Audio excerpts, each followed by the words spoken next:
Hollywood Be Her Name by Neva Rochelle. September 27, 1973. The threat of rain loomed over a brooding, desolate sky, blanketed by gray clouds. Although it was 8 in the morning, the sun was just a backlight for a curtain of darkness. It really appeared to be early evening. Inside Daniel Hope's tiny apartment, it was even gloomier. Black and navy blue sheets covered her windows, forbidding any sunlight to enter. The stench of rotting food seeped from under the front door into the stairwell of the building. The landlord pinched his nose as he penned a 30-day notice to pay rent or quit on her apartment door. When Danielle was certain that he had gone, she waddled like a mud duck to the door and lifted open the mail slot for reassurance. A small patch of gray light revealed the unopened letters that had begun to pile up on her hardwood floor. An envelope from her commercial agent caught her eye. Danielle snatched it up with the hope that it may contain a residual check, but it did not. By the light of her television, she could read that she had been dropped as a client.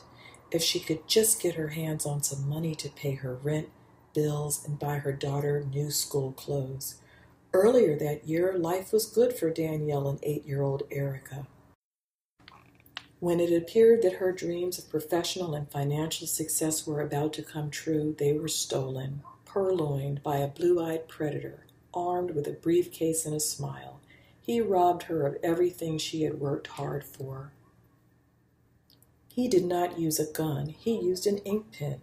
Danielle had been swindled, and she was about to take her loving grandparents down with her.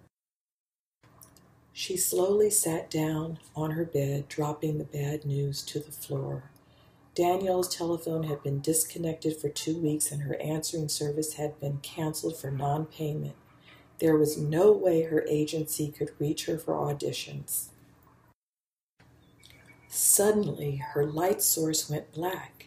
It was eerily quiet. "What the devil?" Danielle blurted out.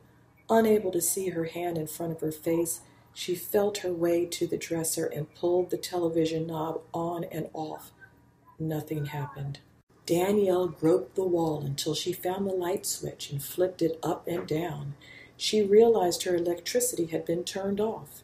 At that point, Danielle feverishly tugged at the edges of the sheets that sealed her darkness, illuminating her dismal bedroom. Danielle had been in the dark for so long that the hazy glare of the light was enough to briefly obscure her vision. Gripped by the stomach-churning malady of depression, Danielle wanted to cry, but she could not. Her throat ached, but no tears fell. Suddenly, she heard a tapping on her window. It was the rain. Danielle opened her eyes and saw the light.